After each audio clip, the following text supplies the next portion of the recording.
सत्तारूढ गठबन्धन कार्यदल प्रतिनिधि सभातर्फ 88 निर्वाचन क्षेत्रमा सहमति नजिक। कांग्रेसले दावी गरेका 60 क्षेत्रमा अन्य दल सकारात्मक। प्रतिनिधि सभाको कार्यकाल असोज 1 गते सकिने भएपछि निलम्बित प्रधान न्यायाधीश जबरा विरुद्धको महाभियोग प्रक्रिया अन्यलमा। सिफारिस समितिको काम नै सुस्त। सरकारद्वारा सार्वजनिक ऋणको किस्तातर्फ गत वर्ष 1 खर्ब 21 अर्ब रुपैयाँ भुक्तानी। सार्वजनिक ऋणको उपयोगिता एवं पुँजी निर्माणमा भएको योगदानबारे प्रश्न। ताइवानको प्रतिरक्षा प्रणाली विकास गर्न हतियार बिक्री गर्ने अमेरिकाको भनाइप्रति चीनको कडा आपत्ति। ताइवान आफ्नो अभिन्न अङ्ग भएको भनाए। र अफगानिस्तानलाई पराजित गर्दै पाकिस्तान एसिया कप क्रिकेटको फाइनलमा इन्डिया बाहिरियो। नमस्कार, कान्तिपुर डायरीका साथमा रमेश र इन्द्रलक्ष्मी। समाचार अब विस्तारमा। संसदीय निर्वाचनका लागि सीट बाँडफाँडको प्रयासरत सत्ता गठबन्धनको कार्यदलले हिजो साँझसम्म 88 सीटमा समझदारी गरेको नेताहरूले दावी गरेका छन्।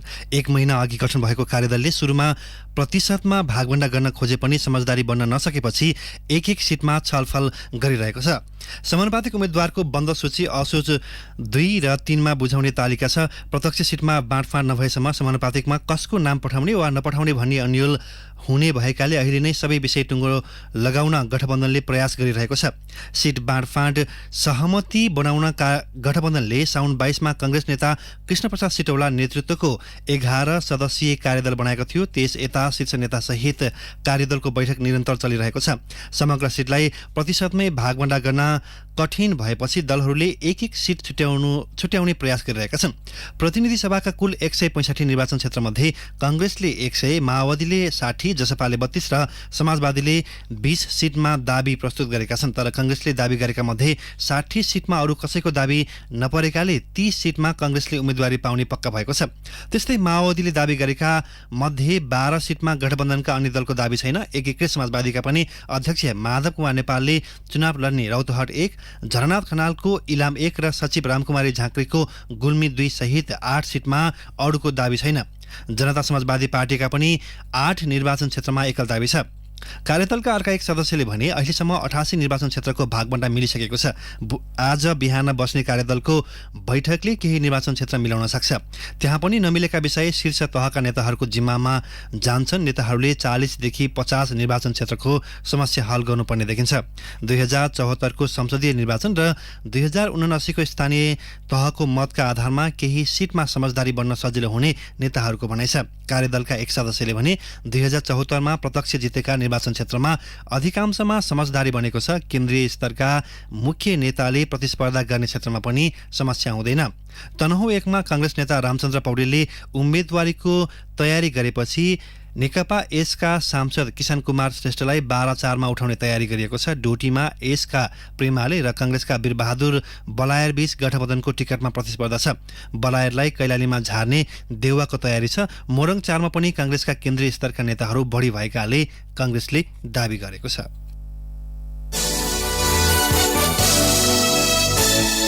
कान्तिपुर डायरीमा अब कान्तिपुर सविस्तार। कान्तिपुर सविस्तार। निलम्बित प्रधान न्यायाधीश चोलेन्द्र शमशेर जबरा विरुद्धको महाभियोग प्रस्ताव टुङ्गो नलाग्दै प्रतिनिधि सभाको कार्यकाल सकिने भएपछि महाभियोग प्रस्तावको न्यायिक प्रक्रियालाई लिएर प्रश्न उठेको छ। महाभियोग सिफारिस समितिले आफ्नो काम पूरा नगरेको अवस्था। प्रतिनिधि सभाको कार्यकाल आगामी असोज 1 गते सकिँदैछ। संसदको कार्यकाल सकिएपछि महाभियोग प्रस्तावको भविष्य के हुन्छ भन्ने अन्यल बढाएको संविधानविदले बताएका छन्।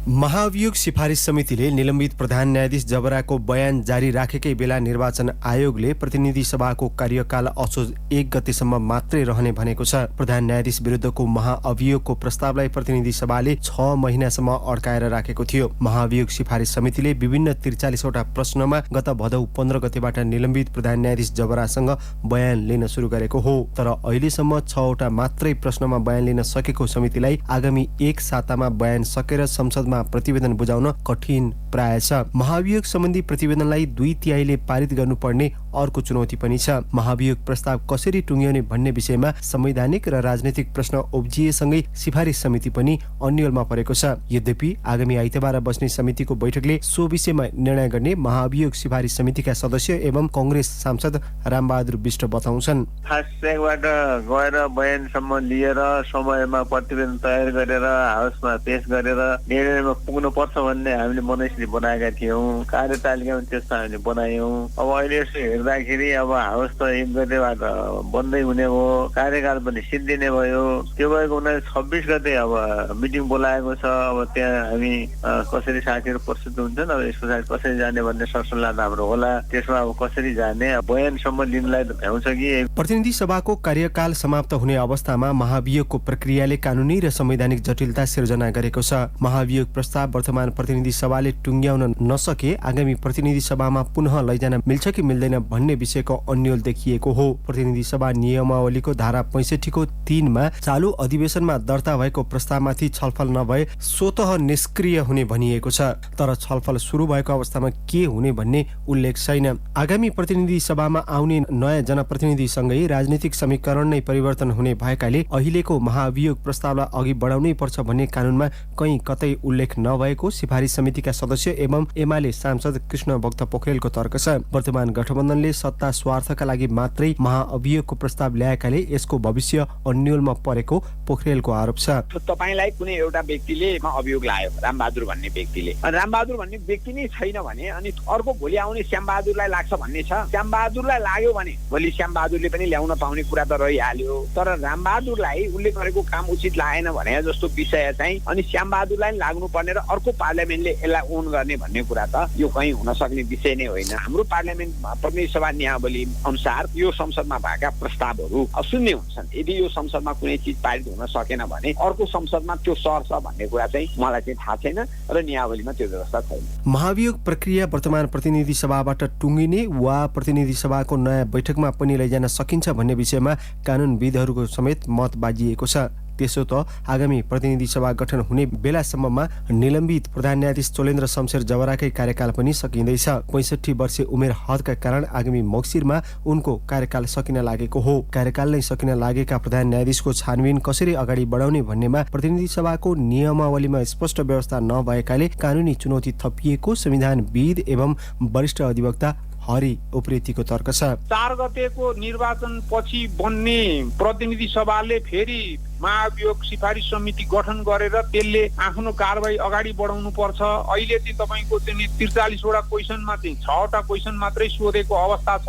सुरुवात भइसकेको कुरा चाहिँ 65 को 3 बमोजिम चाहिँ समाप्त हुने भित्र नपर्ने भएको कारणले यो समाप्त हुँदैन भन्ने नै व्याख्या गर्नुपर्ने अवस्था भए हुनाले यसले जटिलता के सिर्जना गर्छ भने महाभियोग प्रस्तावमा छलफल गर्नका लागि जति बेला छलफल गर्ने अवस्था आउँछ त्यति बेला उहाँ पदमै हुनुहुन्न, पदबाट मुक्त भइसकेका हुनुहुन्छ। अब पद मुक्त भइसकेको को हकमा चाहिँ प्रतिनिधि सभाले छलफल गर्न मिल्छ कि मिल्दैन भन्ने एउटा नयाँ प्रश्न जन्मिन्छ। संविधानको धारा 101 को उपधारा 6 मा महाभियोगको कारबाही सुरु भएपछि नटुङ्गिएसम्म संवैधानिक निकायका प्रमुख वा पदाधिकारीले आफ्नो पदको कार्य सम्पादन गर्न नपाउने उल्लेख छ। यस्तो अवस्थामा प्रधान न्यायाधीशले अवकाशपछि पाउने पेन्सन लगायतका सेवा सुविधा के हुने भन्नेमा थप प्रश्न उब्जिएको छ। यद्यपि वर्तमान प्रतिनिधि सभाबाट महाअभियोग पारित नभए उहाँले सेवा सुविधा प्राप्त गर्न सक्ने संविधानविद डाक्टर विपिन अधिकारीको तर्क छ। संविधान के कुरामा प्रश्न छ भने महाअभियोग पारित भयो भने मात्र उहाँको चाहिँ जुन सेवा सुविधाका कुराहरू छन् ती अवरुद्ध हुने हो। यदि पारित भएन भने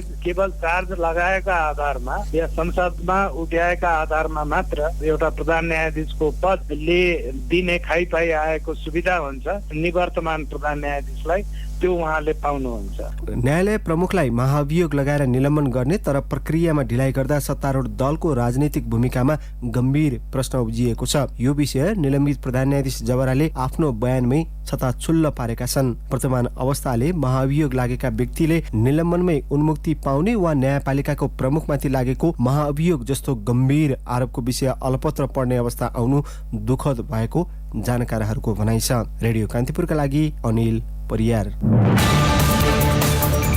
कान्तिपुर सविस्तार।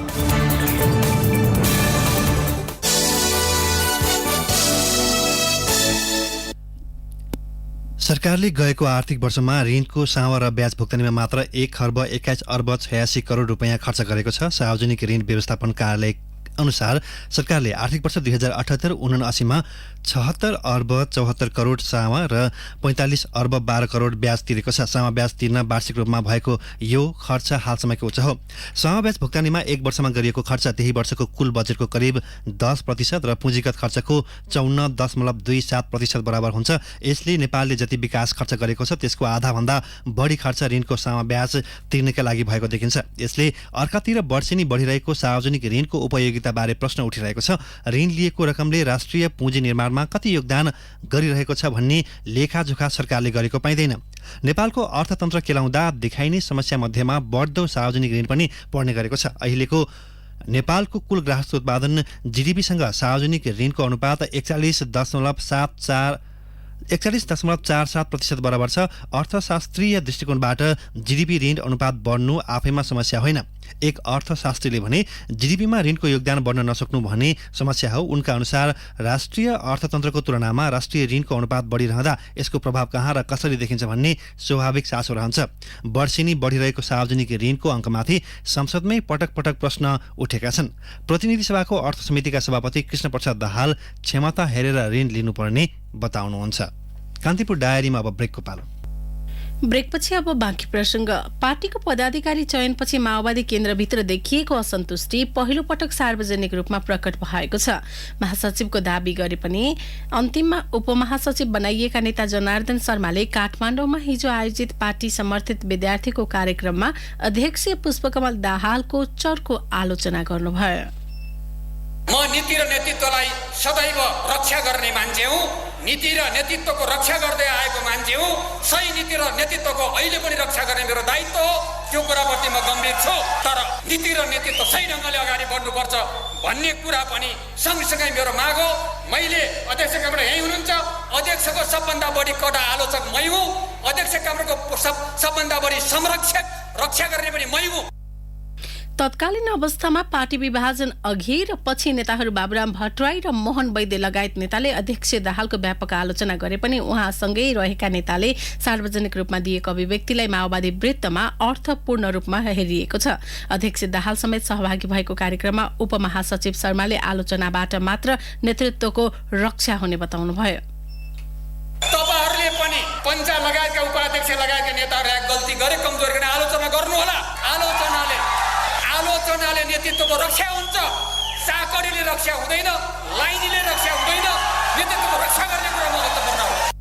कार्यक्रममा लगतै बोल्नु भएको अध्यक्ष दाहालले नेता शर्माको टिप्पणीको प्रतिवाद गर्नु भएको थियो। दाहालले भन्नुभयो, जनार्दनजीले जाँदा जाँदै भन्नुभयो नीति र नेतृत्वको रक्षाको कुरा। म तपाईहरुलाई के भन्न चाहन्छु भने जनार्दनलाई रक्षा गर्न र हुर्काउन पनि प्रचण्डको मुख्य भूमिका हो भन्ने कुरा सबैले बुझ्नु। उनको रक्षा गर्ने र विकास गर्ने कुरामा पनि। त्यसकारण म त जनयुद्धको तयारीको पनि नेतृत्व गरेँ, जनयुद्धको पनि नेतृत्व गरेँ, संविधान सभाको पनि नेतृत्व गरेँ, संघीय लोकतान्त्रिक गणतन्त्रको पनि नेतृत्व गरेँ। मेरो लागि धेरै चीज भएकै छ। पार्टी अध्यक्ष र उपमहासचिवले सार्वजनिक रूपमा दिएको अभिव्यक्तिले माओवादी केन्द्रभित्रको अन्तरसङ्घर्ष सतहमा आएको हो। अध्यक्ष दाहालले पार्टीभित्र आफूले उत्तराधिकारीको खोजी गरिरहेको समेत बताउनुभयो। अब मेरो सपना के हो त भने राम्रो उत्तराधिकारीहरू तयार हुन्। तिनले होल पार्टीलाई एकताबद्ध गरेर लैजाउन्। तिनले तमाम क्रान्तिकारीलाई सही स्कुलिङ गरून् र हाम्रो विरासत, हाम्रो परम्परा, क्रान्तिकारी परम्परालाई अगाडि बढाउन सम्पूर्ण उदारताको साथ ठुलो छाती लिएर सबै अगाडि बढुन्। महाधिवेशन भएको 8 महिनापछि गत भाद्र पहिलो साता माओवादी केन्द्रले पदाधिकारी चयन गरेको थियो। नेता देव गुरुङलाई महासचिवको जिम्मेवारी दिएर शर्मा सहित 7 जनालाई उपमहासचिव बनाइएको थियो। पदाधिकारी चयनमा देखिएको असन्तुष्टि विद्यार्थी संगठनको कार्यक्रममा प्रकट भएको हो।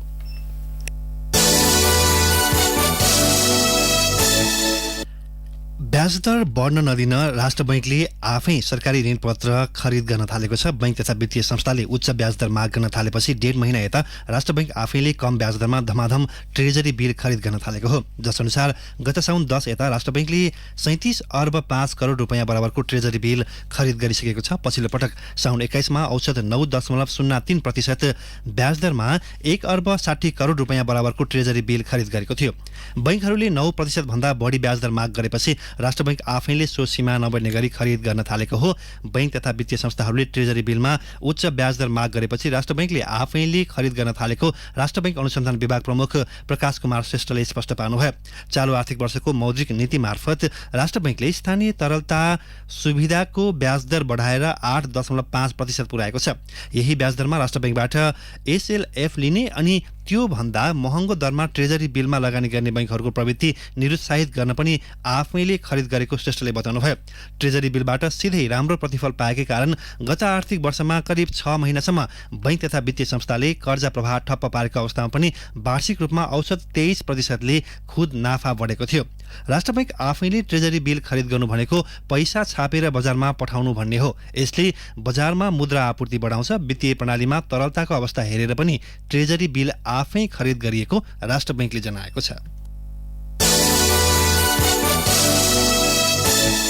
नेपालको बदलिदो भू राजनीतिक अवस्थाका कारण चिनिया कम्युनिस्ट पार्टी सीपीएसी स्थायी समितिको राष्ट्रिय जनकंग्रेसका अध्यक्ष ली चान्सुको आगामी सोमबारदेखि हुने 4 दिने उच्चस्तरीय औपचारिक नेपाल भ्रमणलाई चीनले उच्च प्राथमिकतामा राखेको सन्देश दिएको छ। पछिल्लो केही वर्ष यता अमेरिका र चीन बीच भू राजनीतिक रूपमा तीव्र प्रतिस्पर्धा भइरहेको छ। भू राजनीतिक प्रतिस्पर्धाकै कारण चीनबाट नेपालमा एकपछि अर्को उच्च तहका भ्रमण भइरहेको विज्ञको बुझाइ छ। त्यसैको एउटा महत्वपूर्ण बिन्दुका रूपमा अध्यक्ष लीको भ्रमणलाई लिन सकिने उनीहरूको भनाइ छ। चीनको महत्वपूर्ण र संवेदनशील भूमि तिब्बतसँग सीमा जोडिएको नेपालमा भारतसँगै पछिल्लो समय अमेरिकाको पनि सक्रियता बढेको चीनले ठहर गरेको छ। नेपाल र एसियाली अध्ययन केन्द्र सिनासका कार्यकारी निर्देशक मृगेन्द्र कार्की अध्यक्ष लीको भ्रमण आफै सन्देशपूर्ण रहेको बताउनुहुन्छ। चीनको राष्ट्रिय सुरक्षा र एउटै विचार समूहमा रहेका कम्युनिस्ट पार्टीहरूबीचको सहकार्य भ्रमणको मुख्य एजेन्डा रहेको भू राजनीतिक जानकारहरू बताउँछन्। नेपाली राष्ट्रिय क्रिकेट टोलीका कप्तान सन्दीप लामिछाने विरुद्ध जबरजस्ती करणी कसूरमा प्रहरीले अनुसन्धान सुरु गरेको छ। 17 वर्षीय एक किशोरीले आफूमाथि लामिछानेले काठमाडौँको एक होटलमा पटक पटक जबरजस्ती करणी गरेको जाहेरी दिएपछि प्रहरीले अनुसन्धान अघि बढाएको हो। काठमाडौँ प्रहरी परिसरका अनुसार पीडित किशोरीलाई एकद्वार संकट व्यवस्थापन केन्द्रमा लगेर विस्तृत स्वास्थ्य परीक्षण गरिएको छ। जिल्ला प्रहरी परिसर काठमाडौँ र प्रहरी वृत्त गौशालाबाट संयुक्त रूपमा खटिएको टोलीले घटनामा थप अनुसन्धान अघि बढाएको छ। पीडित किशोरीका अभिभावकले हिजो महानगरी प्रहरी वृत्त गौशालामा जाहेरी दिएका थिए। काठमाडौँ र भक्तपुरको विभिन्न स्थानहरूमा लगी काठमाडौँ ल्याई राति करिब 12 बजेतिर एक होटलमा लगेर लामिछानेले पटक पटक जबरजस्ती करणी गरेको उल्लेख गर्दै पीडितको परिवारले जाहेरी दिएको प्रहरीले जनाएको छ। घटना भएको भोलिपल्ट कप्तान लामिछाने नेपाली टोलीको नेतृत्व गर्दै केन्या विरुद्ध 2020 अन्तर्राष्ट्रिय श्रृङ्खला खेल्न गएका थिए। लामिछाने अहिले क्यारिबियन प्रिमियर लिग खेल्न वेस्ट इन्डिजमा छन्। घटनाबारे कप्तान लामिछानेको कुनै प्रतिक्रिया सार्वजनिक भएको छैन।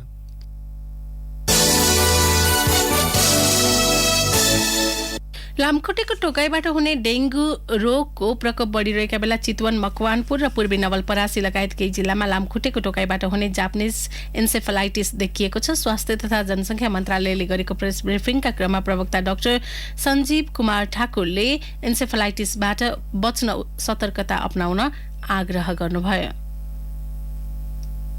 लामखुट्टेकै टोकाइबाट सर्ने एक किसिमको अर्को भाइरसबाट हुने सरुवा रोग हो। यो लामखुट्टेले घोडा, सुँगुर, बङ्गुर, हाँस जस्ता पशु पंक्षीलाई टोकेपछि मानिसलाई टोक्यो भने जापानिज एन्सेफलाइटिसको भाइरस सर्छ र रोग लाग्ने सम्भावना हुन्छ। जापानिज एन्सेफलाइटिसको संक्रमण भएका बिरामीमा अचानक उच्च ज्वरो आउँछ, बेसरी टाउको दुख्छ, बान्ता हुन्छ, शरीर काम्न थाल्छ, घाँटी अह्रो हुनु र बेहोस हुने जस्ता लक्षणहरू देखिन्छन्। यो रोग लागेपछि पक्षघात हुने, अपाङ्ग हुने र मृत्यु समेत हुन सक्दछ। त्यसैले यदि यस्ता कुनै पनि लक्षण देखा परेको छ भने बिरामीलाई जति सक्दो चाँडो नजिकको अस्पताल लग्नु पर्दछ।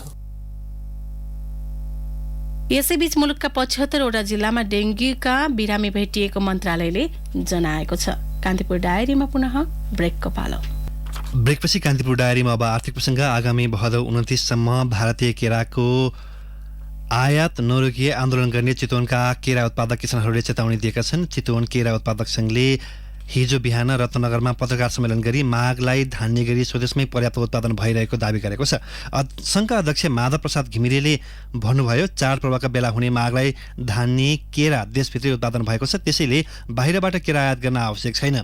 साउन सकिए लगत्तै धमाधम भारतीय केरा आउन सुरु भएका कारण स्वदेशी किसान मर्कामा परेको संघका महासचिव जनकराज पन्तले बताउनुभयो। उहाँका अनुसार साउनसम्म तापक्रम धेरै हुने भएका कारण लामो बाटो पार गरेर भारतीय केरा नेपाल आउँदैनन्, त्यसैले साउनसम्म नेपाली केरा खपत राम्रै भएको थियो। सरकारले केरा आयात गर्न पनि एलसी अनिवार्य गरेपछि भारतबाट भित्रन कम भएको थियो, तर तापक्रम क्रमशः घट्दै गएको र एलसी खोले नखेलेको कडाइका साथ नियमन हुन छाडेपछि आयात बढेको उहाँले सुनाउनुभयो। यसको असर नेपाली केराको मूल्यमा परेको छ। नेपाल केरा उत्पादक महासंघका अध्यक्ष विष्णुहरि पन्तका अनुसार जेठमा मालभोग केरा दर्जनको 90 रुपियाँ र हरियो केरा G9 60 रुपियाँमा बारीबाटै बिक्री भएको थियो, अहिले दर्जनको 30 रुपियाँमा झरेको छ, जबकि केराको उत्पादन लागत नै 30 रुपियाँ पर्न आउँछ। अब अन्तर्राष्ट्रिय प्रसंग। ताइवानको प्रतिरक्षा प्रणाली विकास गर्न हतियार बिक्री गर्ने अमेरिकाको भनाइप्रति चीनले कडा आपत्ति जनाएको छ। बेइजिङसँग बढ्दो तनावका बीच ताइवानको प्रतिरक्षालाई बढावा दिन भन्दै अमेरिकाले गत शुक्रबार ताइवानलाई 1 अर्ब 10 करोड डलर बराबरको हतियार बिक्री गर्ने सहमति गरेको बताएको थियो। अमेरिकाले ताइवानको स्वतन्त्रताको लागि आफू प्रतिबद्ध रहेको भन्दै पछिल्लो पटक प्रतिरक्षा प्रणाली बिक्री गर्ने घोषणा गरेको थियो। चीनका विदेश मन्त्रीले ताइवान चीनको प्रान्त भएको भन्दै अमेरिकी भनाइप्रति असन्तुष्टि व्यक्त गर्नुभएको हो। एक चीन नीति अन्तर्गत चीनले ताइवानलाई आफ्नो अभिन्न अंग मान्छ।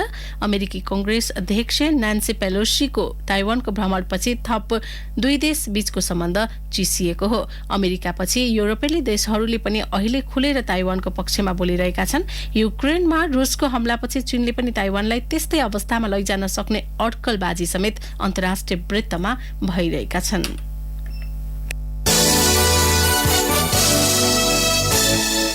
अब खेल प्रसंग। एशिया कप क्रिकेट 2022 को फाइनल प्रतिस्पर्धा पाकिस्तान र श्रीलङ्का बीच हुने भएको छ। पाकिस्तानले हिजो भएको सुपर 4 खेलमा अफगानिस्तानलाई 1 विकेटले हराएपछि फाइनल समीकरण पूरा भएको हो। यो नतिजापछि अफगानिस्तानसँगै भारत पनि प्रतियोगिताबाट बाहिरिएको छ। जितका लागि 130 रनको लक्ष्य पाएका पाकिस्तानले 19.2 ओभरमा 9 विकेट गुमाएर 131 रन बनाएको हो। पाकिस्तानका नसीम शाहले 4 बलमा अभिजित 14 रन बनाए। उनले अन्तिम 2 बलमा 2 छक्का प्रहार गरेका थिए। पहिले ब्याटिङ गरेको अफगानिस्तानले 6 विकेटमा 129 रन बनाएको थियो। त्यसमा इब्राहिम जार्डनले सर्वाधिक 35 रन बनाए। अब मौसम सम्बन्धी जानकारी। मुलुकभर आंशिकदेखि सामान्य बदली रही केही स्थानमा मध्यम वर्षाको सम्भावना रहेको जल तथा मौसम विज्ञान विभागले जनाएको छ। केही बेर अघि 19 डिग्री सेल्सियस मापन गरिएको काठमाडौँ उपत्यकाको अधिकतम तापक्रम आज 29 डिग्री सेल्सियससम्म पुग्ने विभागको अनुमान छ। सूर्योदय बिहान 5:46 भयो भने सूर्यास्त भरे साँझ 6:18 हुनेछ। प्रसङ्गसँगै कान्तिपुर डायरीको यो बुलेटिन यही सकिन्छ। रमेश र इन्द्रलक्ष्मी बिदा हुन्छौँ। नमस्कार।